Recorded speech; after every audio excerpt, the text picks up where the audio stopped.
Hello students, so in this lecture we shall be discussing about carbon nanotube synthesis. We will be discussing the synthesis by chemical CVD. Now this carbon nanotube, as we all know, can be a single walled carbon nanotube written as SWT or a multi-walled carbon nanotube.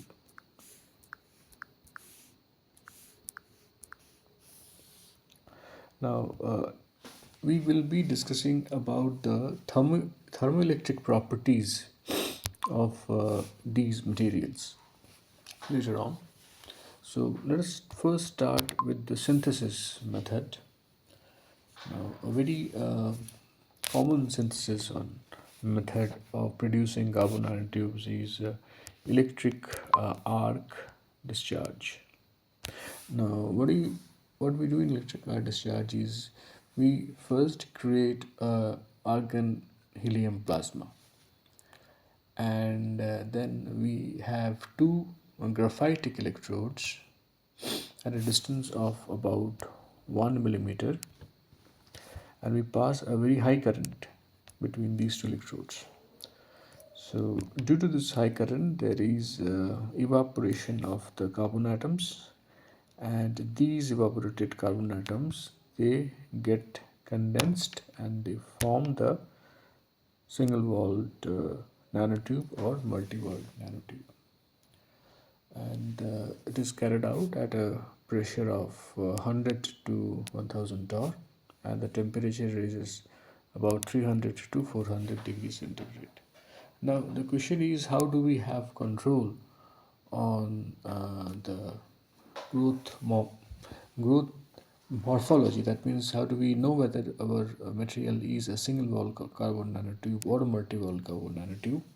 And also, how do we have a control on the length, on the dimensions of the nanotubes formed? Now, we all know that a multi-wall nanotube is actually a combination of few single wall nanotubes, and those single wall nanotubes are arranged among themselves, and they have van der Waals force between them. Like let's say this is a single wall carbon nanotube formed. Let's call it as and then it is coaxially, it is surrounded by different nanotubes. So each of them present a nanotube, and there is a van der Waals bond between these nanotubes. Now, to a certain extent, we can have a control on the diameter of these nanotubes by varying the argon and helium ratio, that is inert gas ratio. We can have a control, because increasing, it has been observed that an increase in argon leads to a decrease in diameter of the tubes. And secondly, the gas pressure is also an important factor, because it has an effect on the weight percentage of the material that is being formed. Usually through this technique, this is called electric arc discharge technique, we get nanotubes of 10 micrometer dimension length, and the diameter is between 5 to 30 nanometers, and they are straight, which indicates high crystallinity. Now the question is, so there are nanotubes being formed. Now their clustering is also an important factor, because first of all, because there will be interactions between these different nanotubes. There will be, since the temperature is high, so there will be phononic interactions between these nanotubes formed. Now, one way to have an efficient uh, formation of nanotubes is to use metal catalyst. Like if we use the anodes, I mean these electrodes, if we have anode made up of FeC, that means iron doped carbon, uh, which preferably forms in methane and argon atmosphere, or cobalt doped carbon, which forms in helium atmosphere, then these metal catalysts, they may cause a greater control and more efficient production, or production in greater scale of these nanotubes. Now, one of the metal catalyst that is used, yttrium nickel metal catalyst, so they have shown that the 90% of the nanotubes formed are single wall nanotubes instead of multi-wall carbon nanotubes with a lower dimension. With a lower dimension, that is 1.2 to 1.4 nanometers. So what type of metal catalyst are you using? That is an important factor. Now, apart from this, uh, another important factor in the production of nanotubes in general is the purification. And this is especially important when we are using a metal catalyst, because it will be shown later on that the thermoelectric properties of the nanotubes, they are more efficient. The nanotubes which ultimately give rise to thermoelectric properties, they need to be semiconducting in nature. So if on applying a metal doped, or if on applying metal catalysis, uh, there may be, most of the time there may be residual metals even after the nanotubes are formed. So it will be shown that 2% of the catalyst may give little bit of residual metal formed, but as we increase the percentage to 5, 6, and even 10, the residual metals, the concentration of the residual metals, they increase.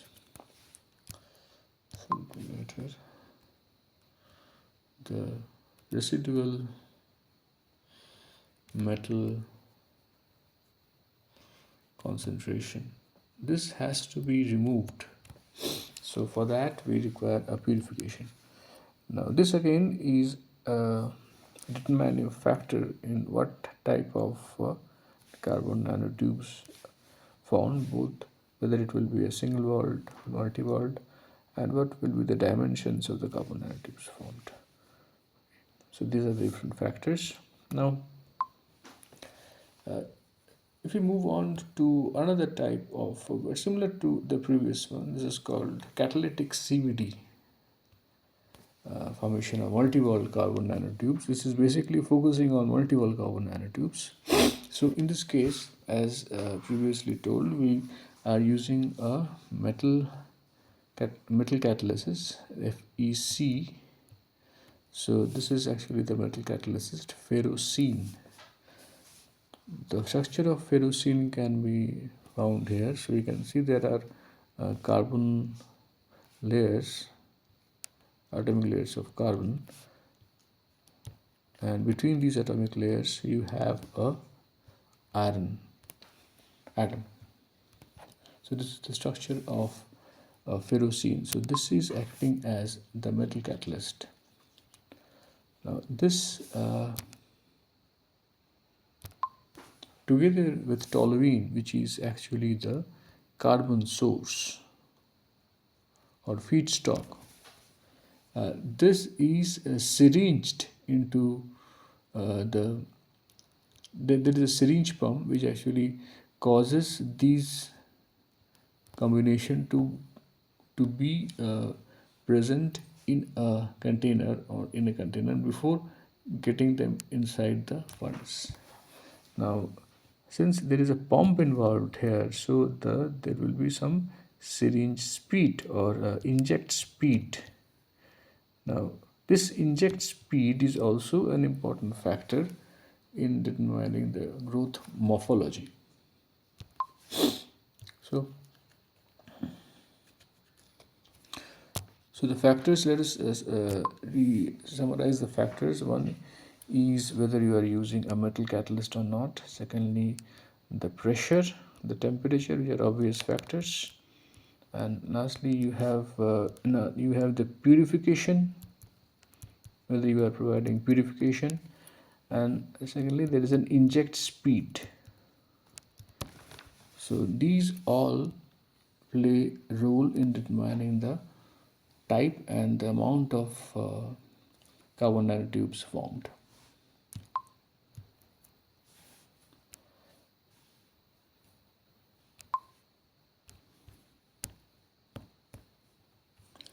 Okay.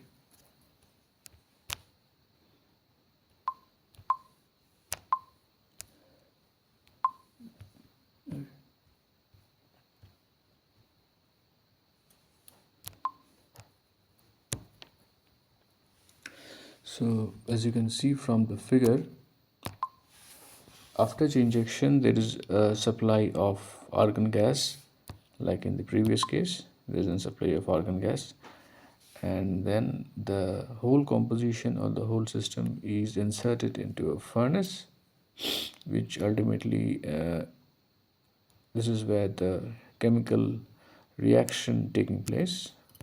Since this is a CVD, so there is a chemical reaction, and the outlet gas comes out from this side, and we have a formation of multi-wall carbon nanotubes because the carbon atoms, they get and condense onto the walls, right?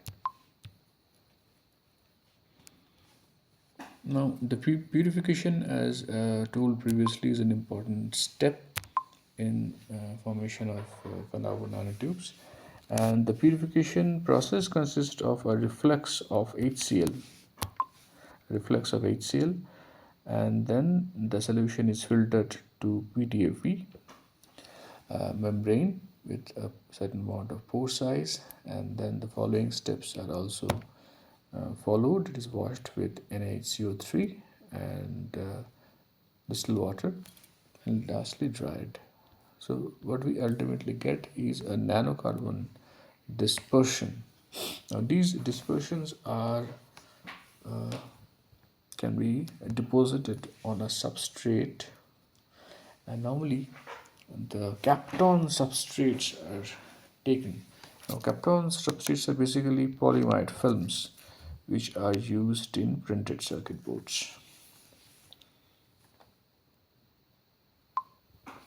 Now let's come to the thermoelectric materials. Now since we require energy source, it has been a requirement, and the devices that we normally have, they are not that much efficient as required. So there is a low efficiency, mainly because of the waste heat energy. And the second aspect of it is thermoelectric materials or thermoelectric devices usually are made from rare earth metal based, like these compounds. Now these rare earth metal based are expensive as well as toxic. So we need to think some alternatives. So carbon nanotube is a good alternative of thermoelectric material. So this can be replaced by carbon nanotubes. Okay, now before the carbon nanotube performance in thermoelectricity, let us discuss about the factors involved in the thermoelectric parameters. S is actually the Seebeck coefficient, which is a well-known parameter.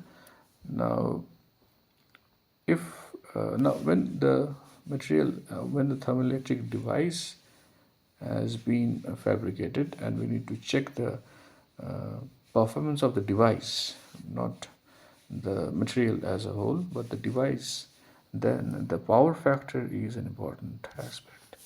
Power factor is simply a square sigma, where sigma is electrical conductivity.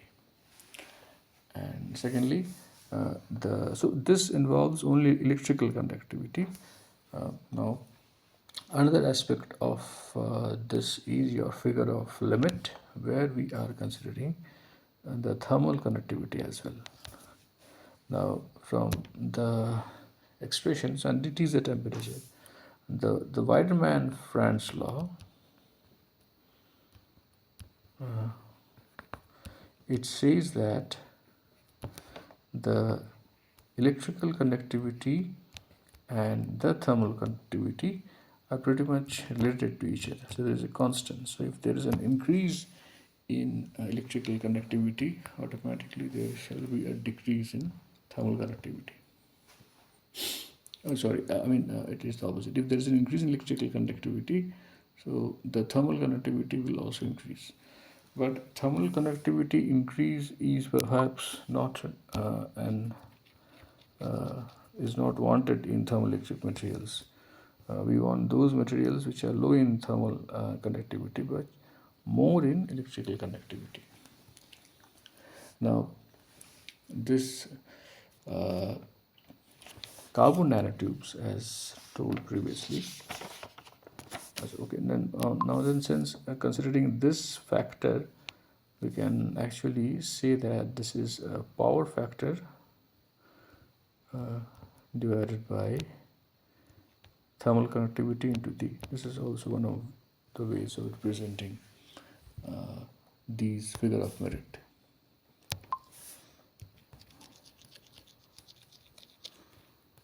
Let us write them as one more.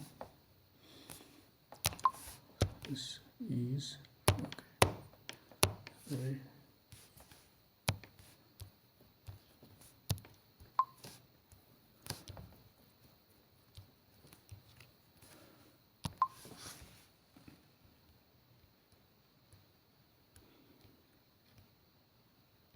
Square sigma, and then this is equal to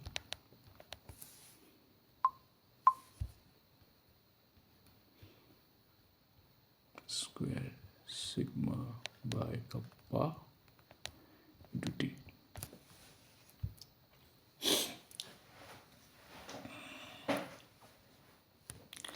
Now, coming to carbon nanotubes. Carbon nanotubes have single wall carbon nanotubes. These materials have individually, if we take a single wall carbon nanotube, not in clusters, but one single wall carbon nanotube, so it has a Seebeck coefficient of 200 microvolt per Kelvin. This is for a single wall carbon nanotube. Okay. Now, when they are in network, more than one single wall carbon nanotube is not forming a multi-wall carbon nanotube, but in network. So in that case, the Seebeck coefficient goes down a little bit. So usually it's between 80 to 160 microvolt per Kelvin. Okay, so remember that when I'm talking about network, I'm not meaning multi-wall carbon nanotubes. So talking about single wall carbon nanotubes which have connected between them. Now, since single wall, as previously told, that single wall carbon nanotubes which are semi-conducting in nature, they have a Seebeck coefficient value of 100 microvolt per Kelvin if they are deposited in the form of films, mixed. However, a metallic single wall carbon nanotube, so let's write it once more, if SW and T individually has a value of 200. Okay, I'm not writing the unit. The unit of AC is micro volt per Kelvin. This is 200. If it is a network in the WNT is 80 to 160. So it's individual. This is in network. And if they are mixed and deposited in the form of film, then they have 100 100 value of 100 if they are mixed and they are deposited in the form of a film. On the other hand, if and possessing semiconducting properties. Let's write it once more.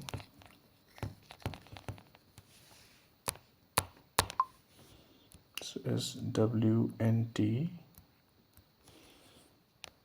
value of 100 for mixed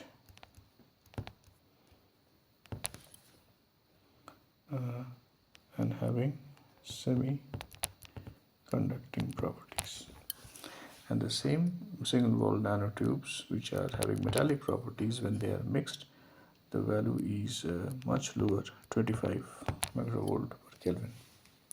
So it actually indicates that for a thermoelectric property, the material should have semiconducting nature. It helps in thermoelectric property, gives better thermoelectric properties. Okay, now coming to multi-walled carbon nanotubes.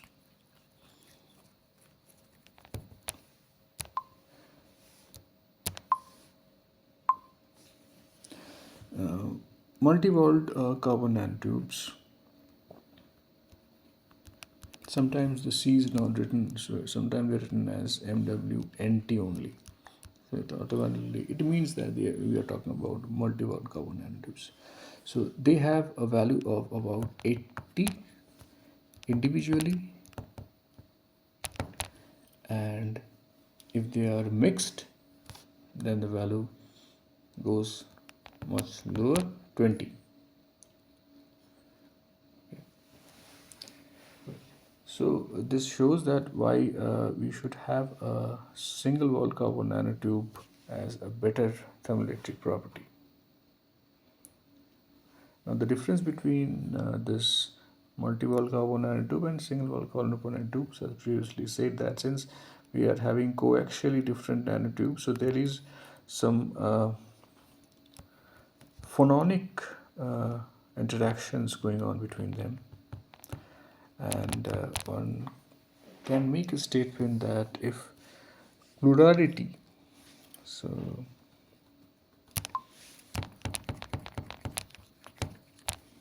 can make the statement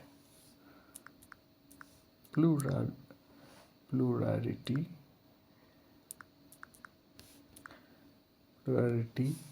of walls, they have a negative impact.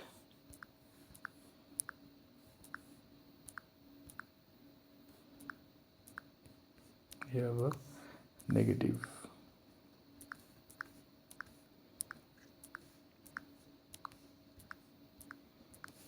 impact on thermoelectric property. This statement can be framed. So to get a material of better thermoelectric properties, if you again look at these expressions, the requirement is that the Seebeck coefficient should be high, the conductivity should be high as well, but the thermal conductivity should be low. So this will give you a better figure of merit. Now the way of finding the Seebeck coefficient for a material can be is usually done by an instrument called cam seep.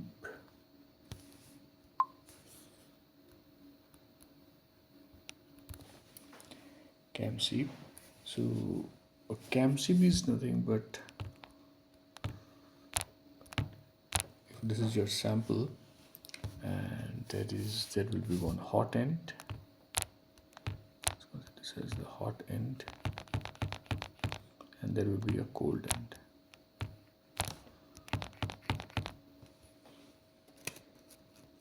And there will be a sensing wire at both these two ends. So this is your hot, this is your cold, and this is their sample. So the result of this is again connected to a nanovoltmeter, and that's how the Seebeck coefficient is determined. Now the multi-wall carbon nanotubes that we obtained, what has been observed is so this is the one pictorial or the schematic representation of measurement of S.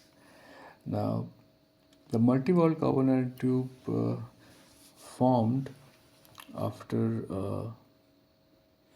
catalytic CVD.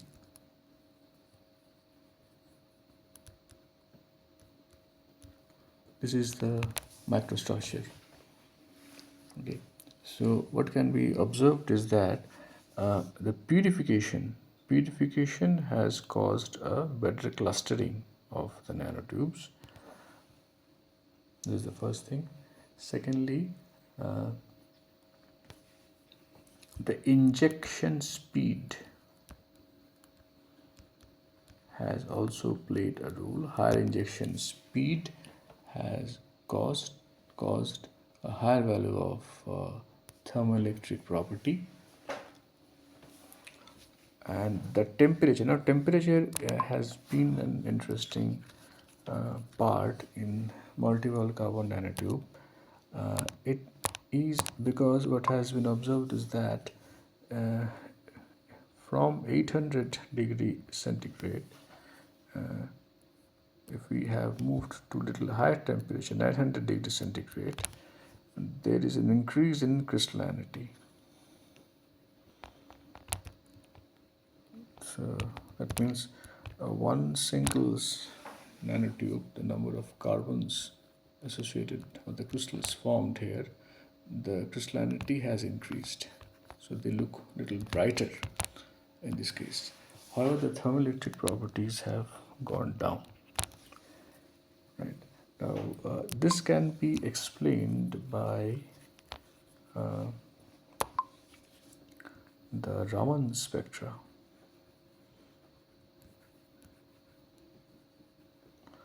So if we take the Raman spectra of the carbon nanotubes formed in different conditions, not only temperature and pressure, we need to follow the three-stage model given by Ferrari and Robertson. It's a very famous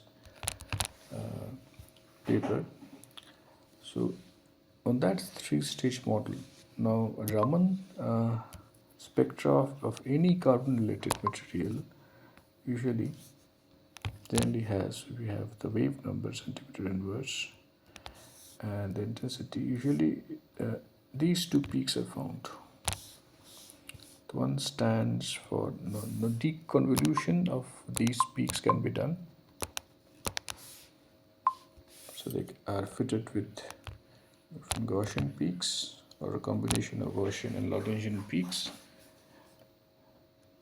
and then the intensities are calculated. So ID by IG ratio is an important aspect here. So this is the D band and this is the G band. D stands for the defect band and G stands for the graphitic band. Now the increase in the number of defects in the material causes this D band to increase. However, G band corresponds to the sp2 hybridized carbon. Now, if you have a pure graphene without any defect, which is actually a hypothetical case, then we are supposed to get a plot like this.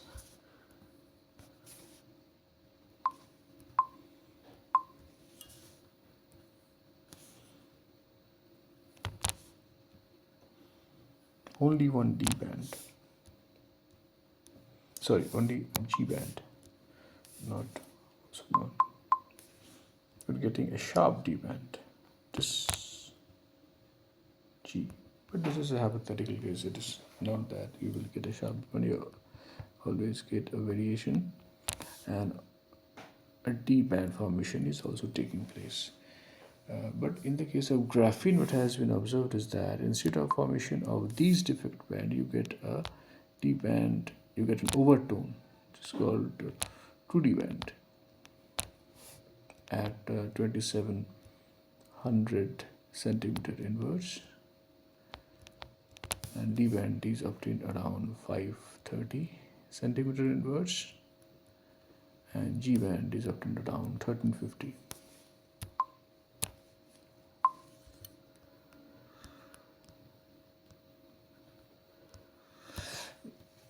And the area inside the peak can be used to determine ID by IG ratio. However, these intensity ratio are sometimes taken as the values found in the y-axis intensities, but to get a more detailed investigation, one should have the integral intensity ratio, that is the area inside the peaks, and for that you require to deconvolute and to find the various parameters. So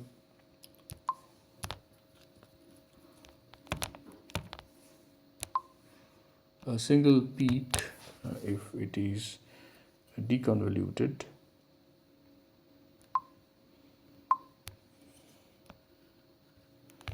or fitted with a geometrically systematic peak. So what is obtained here is the following thing. First of all, you get a parameter called FWHM, which is full width half maxima beta. Then the intensity at which you are getting the peak, and the wave number, exact wave number, and you also find the area inside the peak. So this is actually the intensity. I, it can be for the D peak, it becomes ID, for the G peak, it becomes IG. So this IG by IG ratio, so the Ferrari-Robertson model, what they did, they have made a three-stage model. So with increasing growth of carbon from amorphous to nanocrystalline carbon to graphitic carbon, and lastly to diamond, it means 100% sp2 to, so now from that means from mixed phase to 100% sp2 to 100% sp3.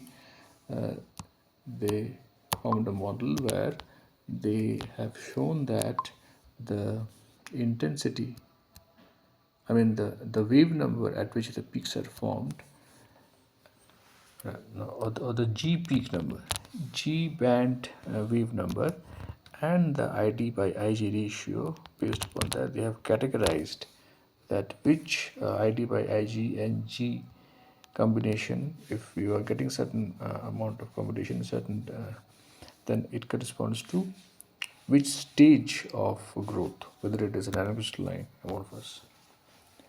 So that is a very important aspect in finding out the morphology of this any carbon related matter.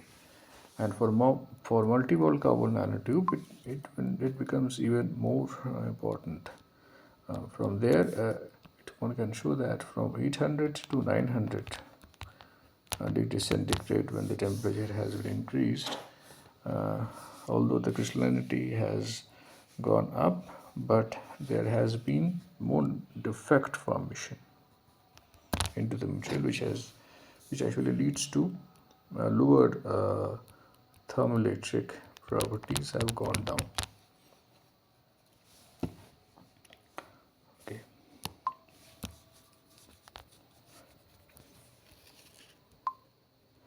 Right. So again, this has been already explained why purification gives rise to improved properties. So so so we what we can conclude here is there is not a single parameter which can determine the property of a multi-wall carbon nanotube. There are several parameters which depending on the situation, one could find out what is the growth process, what has been the growth, and what property will it give. So first is your temperature, then is your pressure. These are the basic synthesis parameters. Then the purification, what type of metal catalyst you are using, amine catalyst, and the injection speed of putting the precursor or putting the feedstock and the catalyst into the chamber where reaction is going to take place. All these factors, they will ultimately are the reason of having a certain amount of a certain type of thermolytic properties in the carbon nanotube.